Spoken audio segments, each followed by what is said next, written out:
The evening sun cast golden shadows across the Okonkwo estate in Lagos, where marble fountains danced and peacocks strutted through manicured gardens. Marcus Okonkwo stood on his balcony, surveying the empire his grandfather had built, from palm oil plantations to real estate holdings that stretched across 3 states. At 32, he'd never worked a day in his life, yet wanted for nothing. Below, his wife Inayah moved through the garden, her hand resting on her 6-month pregnant belly. She'd been a waitress at his favorite restaurant in Victoria Island when they met 3 years ago. Her laughter had been genuine, her beauty natural, unmarred by the artificial enhancement that marked the society women his mother paraded before him. Against his mother's venomous objections, Marcus had married her in a ceremony that made headlines in the society pages. "Marcus," Inayah called up, her face radiant. "Come feel the baby kick." But before Marcus could respond, his mother's sharp voice cut through the air. "Marcus Shinonso Okonkwo, come to the sitting room. Now." Mama Okonkwo sat in her usual throne-like chair, draped in expensive Ankara fabric and gold jewelry that clinked with every movement. Her face, though preserved by expensive creams and procedures, wore the permanent scowl of someone who found the world perpetually disappointing. Beside her stood Mr. Adebayo, her trusted financial advisor, a sleek man who'd managed the family fortune for 5 years. "Sit," she commanded. Marcus obeyed, as he always did. Despite his age and supposed independence, his mother's approval remained the compass by which he navigated life. She controlled the family trust, the board seats, the connections that defined their status in Lagos society. "That woman," his mother began, not even using Inayah's name, "is playing you for a fool." "Mama, not this again." Silence. Her rings flashed as she struck the armrest. "Mr. Adebayo has information. The child she's carrying, it's not yours." Marcus's blood ran cold. "That's impossible. Inayah has never." His mother leaned forward, her eyes glittering with malice masked as concern. "Look at her, Marcus. A common waitress from Benin City. No family name, no connections, no education. She trapped you with pregnancy to secure her future. But whose child is it really? A cook from the restaurant? A driver? Someone from her village? These women are all the same," Mr. Adebayo added smoothly, his voice oiled with false sympathy. "They see a wealthy man and they see opportunity. I've seen it dozens of times in my career." Marcus wanted to defend Inayah, to remember the quiet nights when she'd held him through his nightmares, the way she'd loved him without asking for anything. But his mother's words worked like poison, seeping into old insecurities. He thought of how the society women at the club whispered when Inayah approached, how his friends had warned him about marrying beneath his class, how Inayah's beauty attracted stares everywhere they went. "I've arranged for a private investigator," his mother continued. "There are photographs, Inayah meeting with a man from her past. Late-night phone calls. Unexplained absences." The lies were expertly crafted, built on Marcus's deepest fears. His father had died when Marcus was young, leaving him to be raised by a woman whose love came with conditions and whose approval had to be earned daily. He'd spent his life trying to prove himself worthy of the Okonkwo name. "What do I do?" Marcus heard himself ask, hating the weakness in his voice. "You do what any man with dignity would do," his mother said coldly. "You throw her out before she destroys everything your grandfather built. Before that bastard child claims what isn't his." That night, Marcus attended a dinner party at the estate. He drank champagne, glass after glass, letting the alcohol fuel his paranoia and hurt. Inayah, glowing in her maternity dress, tried to hold his hand during dinner. He pulled away. His mother watched from across the table, a slight smile playing on her lips. When Inayah asked him what was wrong, speaking softly so their guests wouldn't hear, something inside Marcus snapped. The champagne, his mother's poison, and years of insecurity erupted. "Don't touch me," he shouted, standing so abruptly his chair fell backward.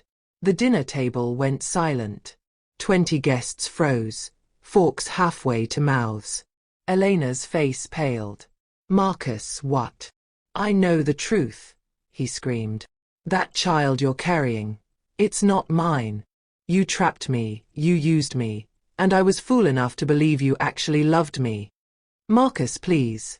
Elena's voice broke as tears streamed down her face. She stood, swaying slightly, one hand protective over her belly. I've never been with anyone else. Never. You're my husband, my only love. Get out.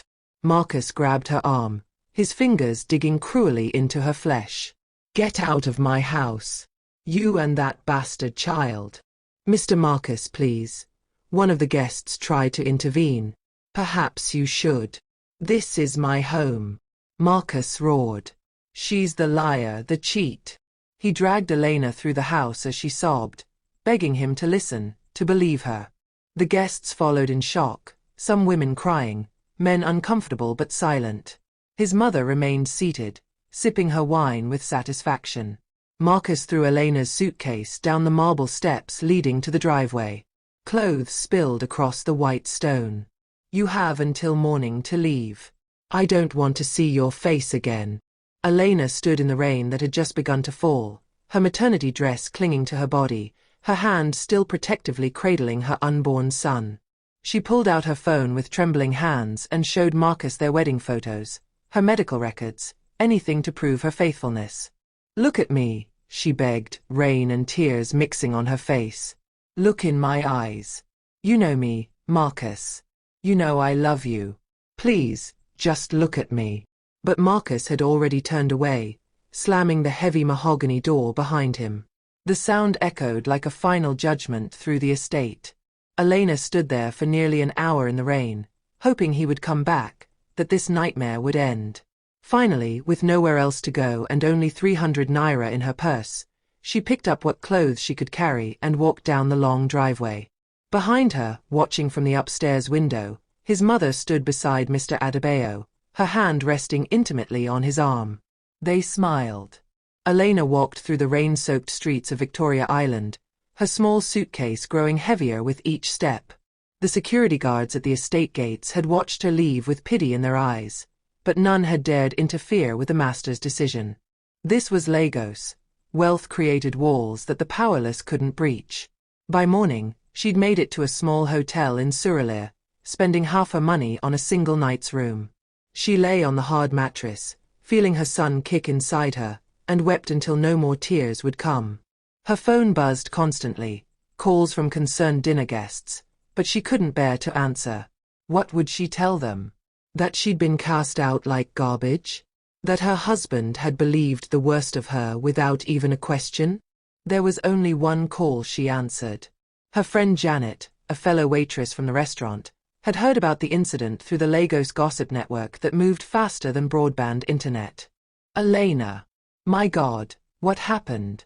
Everyone's talking about it.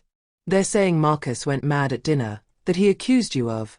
Janet couldn't finish the sentence. It's his mother, Elena said quietly, her voice hoarse from crying. She's wanted me gone since the wedding day. She finally found a way. Come to my place, Janet insisted. I have a room you can stay in. It's small, but I can't impose. You're coming. I'm sending you the address now. Take a Kiki Napep there. Don't argue with me. For 3 months, Elena lived in Janet's one-bedroom flat in Ikeja, sleeping on a thin mattress on the floor. Her pregnancy made finding work impossible. No restaurant wanted a heavily pregnant waitress who could go into labor any moment. She survived on Janet's kindness and the small amounts she made braiding hair for neighbors. At night, she would hold the ultrasound photo of her son and whisper to him, "We'll be okay, small man. Your mama will make sure of it. One day, your father will know the truth." The day her son was born in a crowded general hospital, Elena was alone except for Janet. No husband held her hand, no family celebrated with her. But when the nurse placed the tiny, perfect baby in her arms, Elena saw Marcus's eyes staring back at her, the same unusual amber-brown color, the same shape. Her son, Samuel Marcus Okonkwo, was unmistakably his father's child. "Take a DNA test," Janet urged her at the hospital. "Prove that Marcus is the father. Take it to him. Elena paid for the test with money Janet loaned her, going to an expensive private lab that would provide legal documentation. When the results came back, showing 99.9% probability that Marcus Okonkwo was the father, Elena kept the document in a plastic sleeve, protected like the treasure it was. But she didn't go to Marcus. Pride had begun to replace heartbreak. If her husband could throw her out so easily, believe such lies without even a conversation, what kind of man was he? What kind of father would he be? Samuel deserved better than a man who would abandon him based on malicious gossip. Instead, Elena used her anger as fuel. She found work at a small buka near the Acacia market, starting before dawn to prepare jollof rice, egusi soup, and fried plantain for the workers who flooded in for breakfast and lunch. The owner, Mama Chioma, was a tough woman who'd built her business from nothing and recognized the same hunger for survival in Elena. "You work hard," Mama Chioma observed after Elena's first month. "Not like these other girls who complain about everything." "I have a son to feed," Elena said simply. Samuel strapped to her back in an Ankara wrapper as she stirred a massive pot of stew. "And the father?" "Gone." Mama Chioma nodded, understanding filling her weathered face. "Then we make you better than gone. We make you wealthy." Over the next 3 years, Mama Chioma taught Elena everything about the restaurant business. From managing suppliers to reading customers, from creating memorable dishes to handling difficult staff.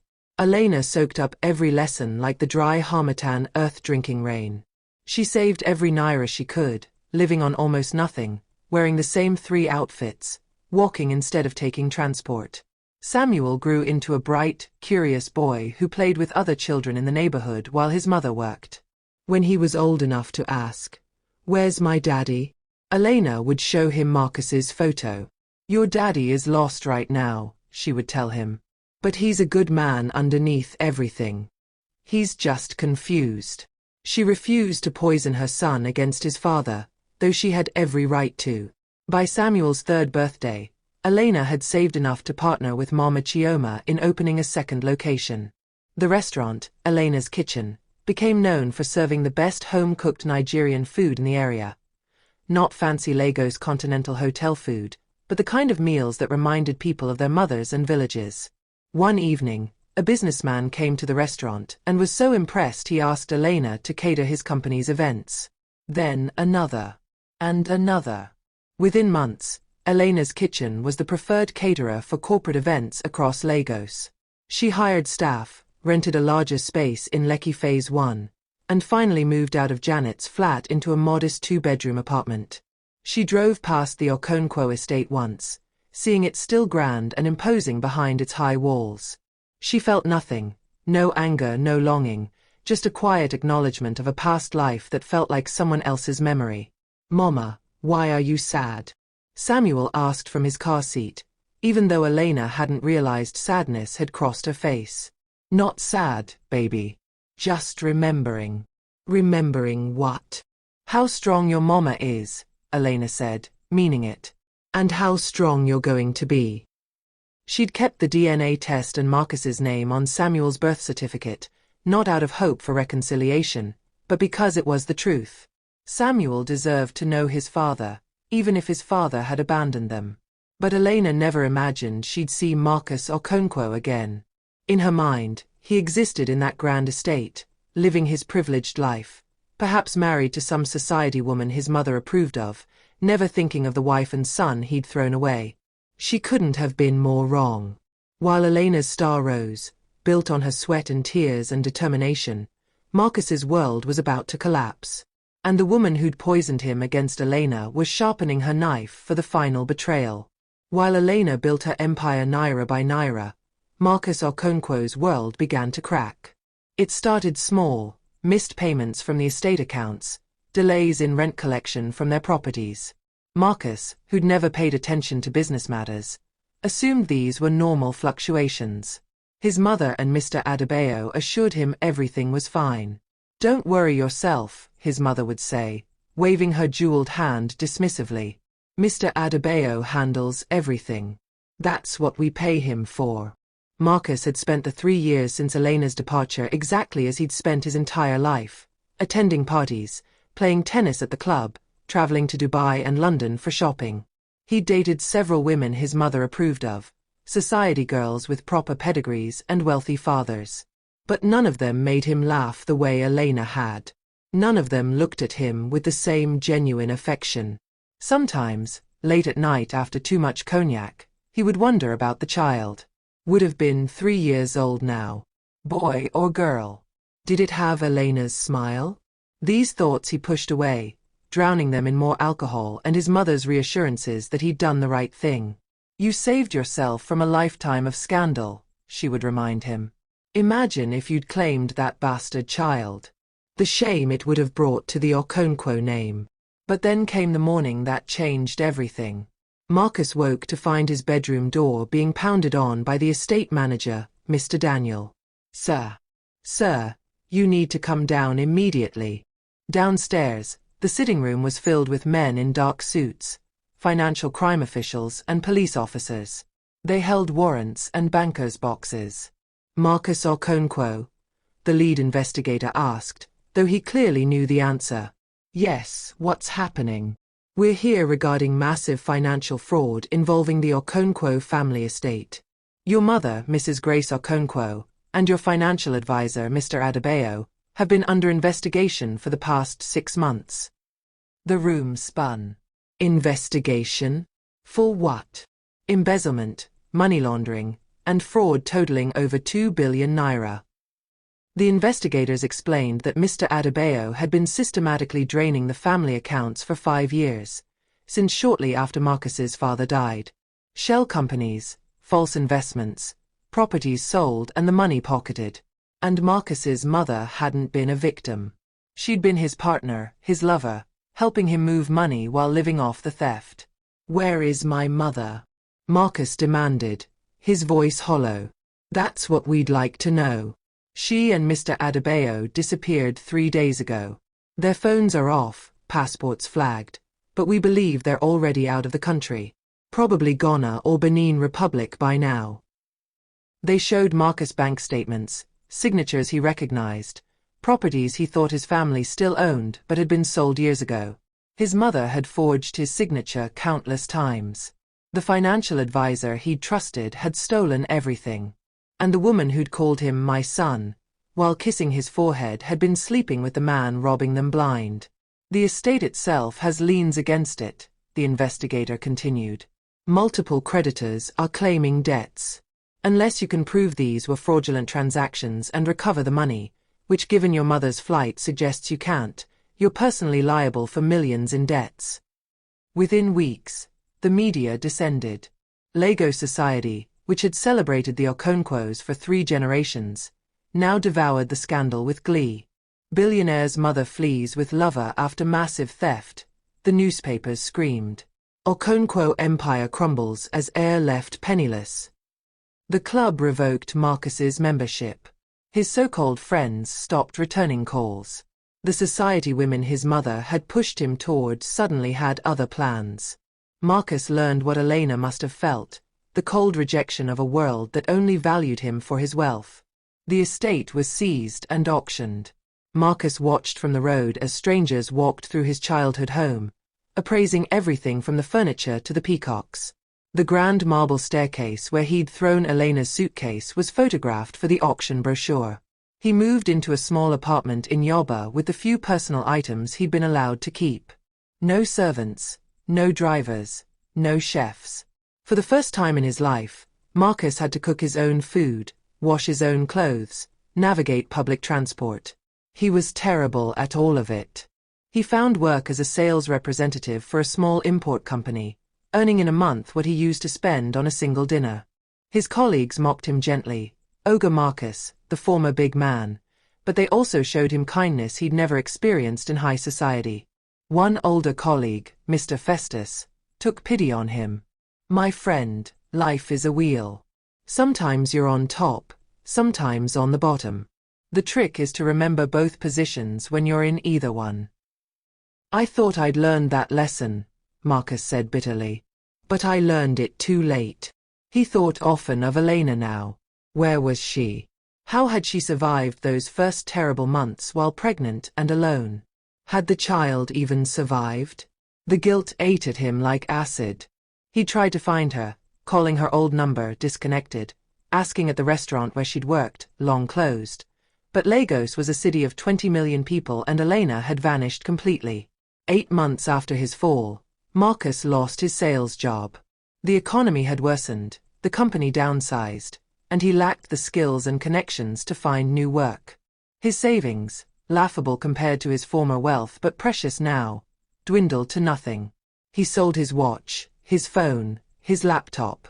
He moved to a cheaper room, then to a face me I face you compound where he shared a toilet with 8 other families.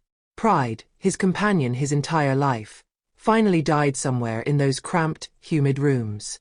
When he couldn't pay rent, his landlord threw him out with even less ceremony than Marcus had shown Inayah. Karma, it seemed, had a precise memory. Marcus spent his first night on the streets near Oshodi, huddled in a doorway, understanding finally what poverty truly meant. Not the romantic version he'd seen in movies, but the grinding, humiliating, desperate reality of it. He got sick, malaria first, then pneumonia. With no money for treatment, he grew weaker, fevered, delirious. He wandered the streets of Lagos like a ghost, unrecognized by the city that had once celebrated him. It was a cold harmattan evening in December when Marcus collapsed near the Palm shopping center in Lekki. The pavement felt cool against his burning skin. People walked past, some curious, most indifferent. This was Lagos. Someone was always lying on the ground. He was dying, he knew. And perhaps it was justice. He'd thrown away the only person who'd truly loved him. He'd believed the lies of a woman who'd robbed him and fled. He'd let pride and weakness destroy his life. "Mama, that man is sick." The small voice came from somewhere above him. Marcus forced his eyes open and saw a child's face. A boy, maybe 3 years old, with the most unusual amber-brown eyes. His eyes. Inayah stood frozen, shopping bags in one hand, her son Samuel's small hand in the other. The man lying on the pavement was almost unrecognizable, gaunt, dirty, his expensive features sharpened by hunger and sickness. But she'd know those eyes anywhere. She'd loved those eyes, wept because of those eyes, and given birth to a son who'd inherited them.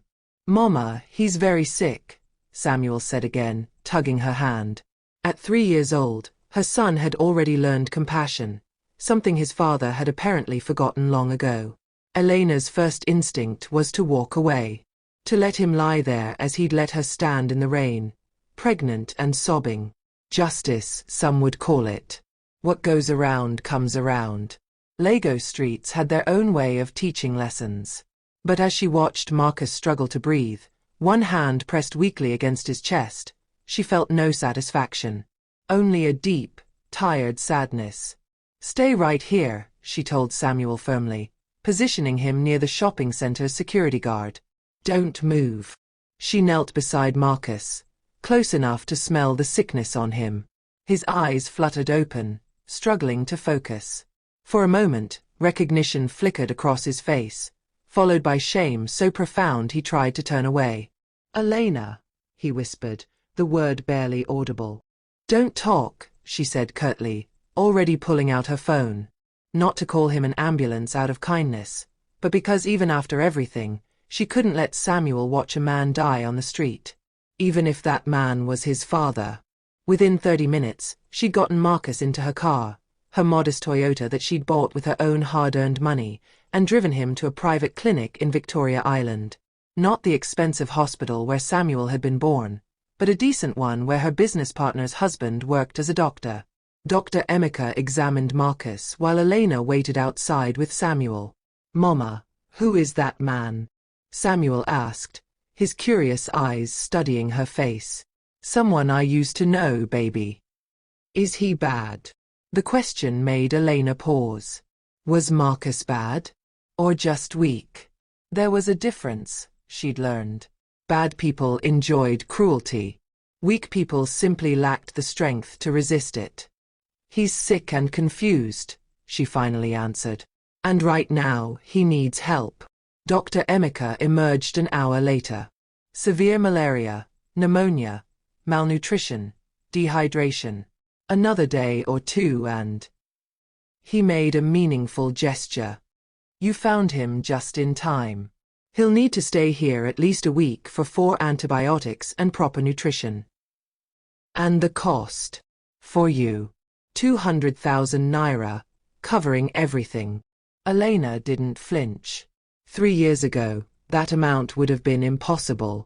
Now it was manageable, though it would cut into her savings. She paid it without hesitation, refusing to examine her motives too closely. Over the next week, she visited Marcus twice, not out of love or even pity, but to ensure the clinic was providing proper care for her money. Samuel came with her, curious about the sick man who seemed to fascinate his mother. Marcus, growing stronger on 4 fluids and medication, watched them with haunted eyes. He tried to speak several times, but Elena silenced him with a raised hand. I'm not here for apologies, she said.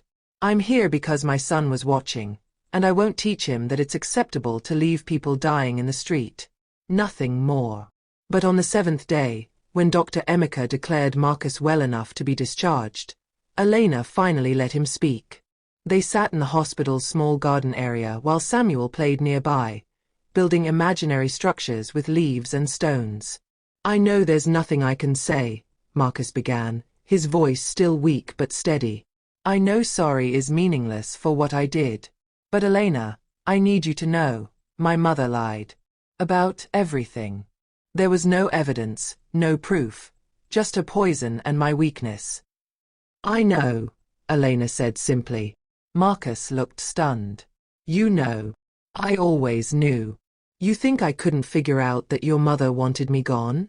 That she'd do anything to remove the waitress who'd trapped her precious son? Elena's voice held no anger, just statement of fact. I know exactly what happened, Marcus.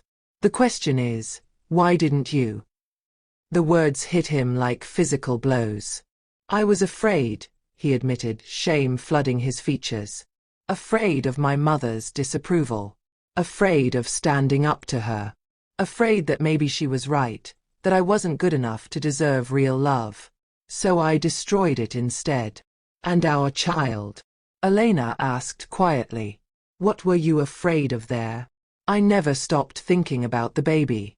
Him. Her. I didn't even know which. Marcus's voice broke. I would dream about a child I'd never met, wonder what I'd thrown away. But I convinced myself it was for the best, that I'd saved us all from... He couldn't finish. Elena watched Samuel, who discovered a butterfly and was following it with the gentle wonder only children possess. His name is Samuel Marcus Okonkwo. He's 3 years old. He loves jollof rice but hates vegetables. He can count to 50 and knows all his colors. He asks about his father sometimes. Marcus. The name came out strangled. You gave him my name? It's his name too. He's your son, Marcus. He always was. Elena pulled out the plastic sleeve she always carried in her bag. The DNA test, faded now but still legible, and Samuel's birth certificate bearing Marcus's name. Marcus took the documents with trembling hands, his eyes scanning the irrefutable proof. 99.9% probability of paternity. The numbers blurred as tears fell onto the page. I had this done in the hospital after he was born, Elena explained. I was going to bring it to you, to prove you destroyed your family over lies. But then I realized, what kind of man needs proof to believe in someone he claimed to love?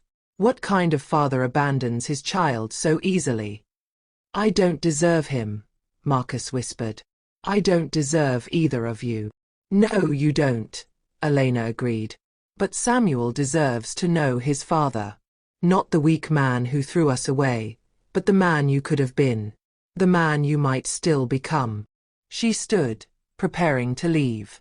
The clinic is paid for. You're free to go whenever you're ready. But Marcus, don't come looking for us. If Samuel is ever to know you, it will be on my terms, in my time, when I'm sure you won't break his heart the way you broke mine. Elena, wait. Marcus struggled to his feet, swaying slightly. I lost everything.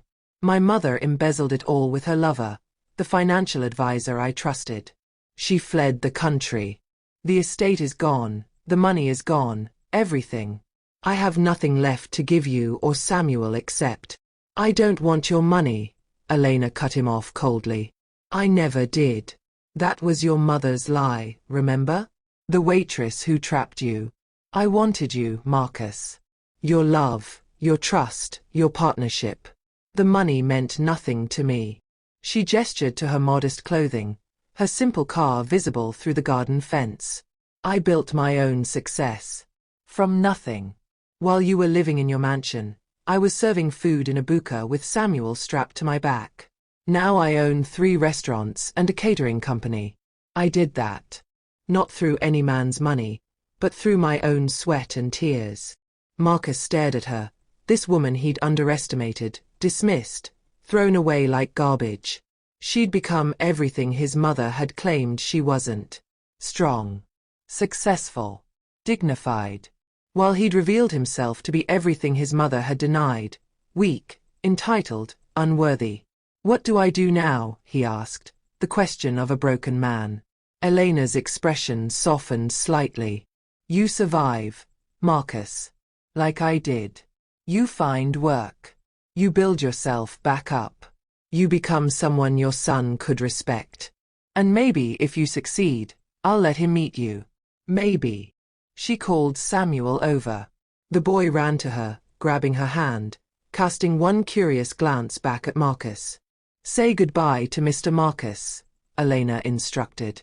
Bye, Mr. Marcus, Samuel said obediently, giving a small wave. As they walked away, Marcus sank back onto the bench, still holding the DNA test and birth certificate.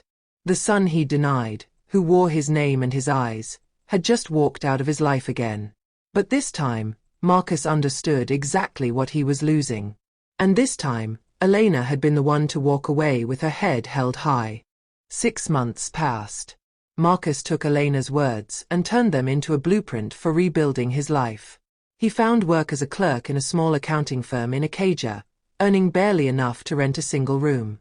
The job was humbling, filing papers, making copies, serving coffee to people who would never know he'd once owned properties worth more than they'd earn in a lifetime. But he showed up every day, on time, without complaint. His boss, Mr. Patrick, was a no-nonsense man who'd built his firm from scratch. He noticed Marcus's dedication and unexpected skill with numbers. You went to university, he asked one day. University of Lagos. Business Administration. Marcus hadn't thought about his degree in years. It had seemed so useless when he had inherited wealth. Why were you working sales before? With these skills, you should be in accounting. Because I never had to use them, Marcus admitted. I inherited everything. Never worked for anything until it was all gone. Mr. Patrick studied him with the shrewd eyes of someone who'd seen life's full spectrum. Rich boy who lost it all? Something like that. Then you're getting the education I got the hard way. Consider yourself lucky. Some people never learn.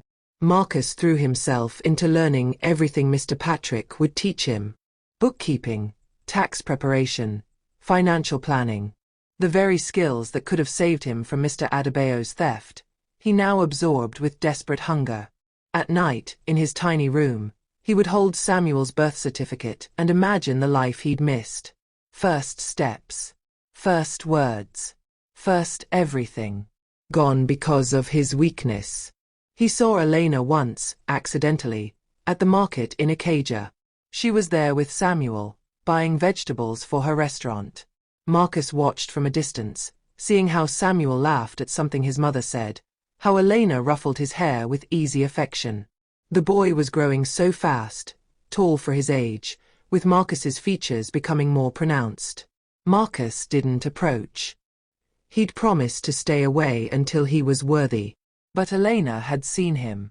Their eyes met across the crowded market, and she gave him the smallest nod.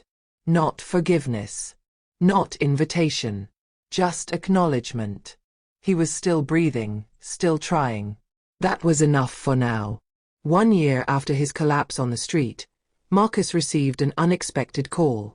The financial crime officials had tracked down some of his family's assets. His mother and Mr. Adebayo had been arrested in Benin Republic and were being extradited. Some money had been recovered, though nothing close to what had been stolen. "You'll receive compensation," the investigator told him. "Maybe 5 million naira after legal fees. Not much compared to what was taken, but something." Marcus thought about that money for days. 5 million naira. Once, he'd spent more than that on a single trip to Dubai. Now it represented possibilities. A small business perhaps, or proper savings. But when the money finally arrived, Marcus made a different choice. He went to Elena's kitchen on a Saturday afternoon, when he knew it would be busy. The restaurant was beautiful, nothing like the grand establishments Marcus had once frequented, but warm and welcoming, filled with the smells of home cooking and the sounds of satisfied customers.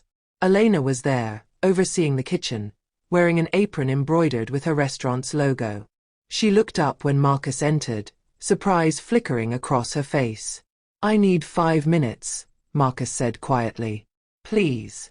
Elena glanced at Samuel, who was doing homework at a corner table, always with his mother, even at work. She nodded and led Marcus to a small office at the back. "I received compensation from the financial crime officials," Marcus began without preamble. 5 million naira. "I want to put it in a trust fund for Samuel. For his education, his future. Whatever he needs." Elena's eyes widened. "Marcus, I know it doesn't make up for missing 3 years of his life. I know it's not enough. But it's what I have, and it's his by right." Marcus pulled out the legal documents he'd already prepared with Mr. Patrick's help. "The trust is in his name. You're the trustee. I have no access to it. I want him to have something from me besides bad examples." Elena took the documents, scanning them with the sharp eye of a businesswoman. Everything was legitimate, properly structured, no strings attached. "Why?" she asked simply. "Because Mr. Festus, a colleague, told me that life is a wheel. I've been at the bottom. I'm climbing my way back up, slowly. But Samuel shouldn't have to wait for me to reach the top to benefit from his father. This money was my inheritance. It should be his." Elena set down the documents. "You've changed." "I'm trying to. Every day." Marcus hesitated, then asked the question that haunted him. May I just see him? Close up. Just once." Elena studied him for a long moment, weighing the risk against the reward. Finally, she nodded. Samuel looked up from his homework when they approached, his amber-brown eyes curious. He was working on arithmetic, his tongue poking out in concentration exactly the way Marcus used to do as a child. "Samuel, this is Mr. Marcus," Elena said carefully. "He's an old friend. The sick man from the clinic." Samuel remembered. "You look better now." "I am better," Marcus said, kneeling to be at eye level. His throat felt tight. "Thank you for asking. Your mama says you're doing well in school." "I'm the best at counting," Samuel declared proudly. "I can count all the way to 100 now." "That's wonderful. I bet your mama is very proud." "She's the best mama in the whole world," Samuel said with absolute certainty. "She makes the best jollof rice, and she reads me stories every night, and she never gets angry even when I spill things." Marcus glanced at Elena, seeing her eyes shimmer with tears she wouldn't let fall. "You're very lucky to have her," he said to Samuel. "She's the strongest, kindest person I've ever known." "Are you my mama's friend?" Samuel asked. "I was, once. I hope to be again someday, if she'll let me." Samuel considered this with the seriousness only children can manage. "You should be her friend. She doesn't have many friends because she works all the time. Sometimes she's sad at night when she thinks I'm sleeping." The words hit Marcus like a hammer. All the sacrifices Elena had made, the loneliness of single parenthood, the weight of building a business while raising a child alone, and he'd been the one to force this path on her. "I'll try," Marcus promised. I'll try to be a good friend. Okay. Do you like jollof rice? Mama makes the best. I remember, Marcus said softly, memories of countless dinners flooding back. It's wonderful. Maybe you can come for dinner sometime. Samuel suggested with childish enthusiasm. Mama always makes too much anyway. Elena put a hand on Samuel's shoulder. We'll see, baby. Mr. Marcus is very busy with work. They talked for a few more minutes, superficial, careful conversation, before Marcus said goodbye. As he walked toward the door, Samuel called out, Mr. Marcus, you forgot something. Marcus turned. Samuel was holding out one of his drawings, a child's rendering of a house with stick figures. This is my mama, and this is me. You can have it so you won't be lonely. Marcus accepted the drawing with hands that trembled. Thank you, Samuel. I'll treasure it. Outside, he sat in his car for 10 minutes before he could drive. The drawing was already pinned to his dashboard, becoming his most precious possession. Over the following months, Marcus continued working, studying, building. He got promoted at the accounting firm, started taking online courses in business management, saved every naira he could, and once a month, Elena would send him a photo of Samuel. Just one. Sometimes it was Samuel at school, sometimes playing, sometimes reading. Never with any message beyond, Samuel, November 2024, or Samuel's birthday. But it was enough. It was more than Marcus had dared hope for. Then came the day, 18 months after their reunion at the clinic, when Elena called him directly. Samuel has been asking about his father, she said without preamble. Real questions. Why doesn't he have a daddy like other children? Where is he? Does he love Samuel? Marcus's heart stopped. What did you tell him? The truth. That his daddy made mistakes but is trying to fix them. That his daddy loved him but was lost for a while. That maybe if Samuel wanted, he could meet his daddy properly. Elena. This isn't for you, she cut him off firmly. This is for Samuel. He deserves a father, and you're the only one he has. But Marcus, if you hurt him, if you disappoint him, if you prove to be the same weak man who threw us out. I won't, Marcus said fiercely. I swear on everything I am, I won't let him down. Then come to dinner. Saturday, 6 p.m. And Marcus, be yourself. Not the rich man you were, not the beggar you became. Just be the man you should have been all along. That Saturday, Marcus showed up at Elena's apartment with a children's book about counting, remembering Samuel's pride in his arithmetic, and empty hands otherwise. No grand gestures, no expensive gifts, just himself. Samuel opened the door, and for a moment they just stared at each other. Father and son, separated by mistakes and time, but linked by undeniable biology and the possibility of something more. Hello, Samuel, Marcus said softly. Samuel looked back at his mother, who nodded encouragingly. Then, with the bravery only children possess, he said, Hi. Are you my daddy? Yes, Marcus said, the word breaking and mending him simultaneously. I'm your daddy. And I'm so sorry I wasn't here before. Samuel processed this, then held out his hand formally, having been taught proper manners by his mother. It's nice to meet you, Daddy. Marcus shook his son's small hand, then couldn't help himself. He scooped Samuel up in a hug, tears streaming down his face. It's nice to meet you too, my son. It's the nicest thing in the world. Elena watched from the doorway, her own eyes wet. This wasn't a happy ending. Too much had been broken for that. But maybe, just maybe, it was a new beginning. Over dinner, Elena's legendary jollof rice with fried plantain, they began the long, difficult work of becoming a family. Not the family they could have been, but the family they were now, shaped by loss and struggle and hard-won wisdom.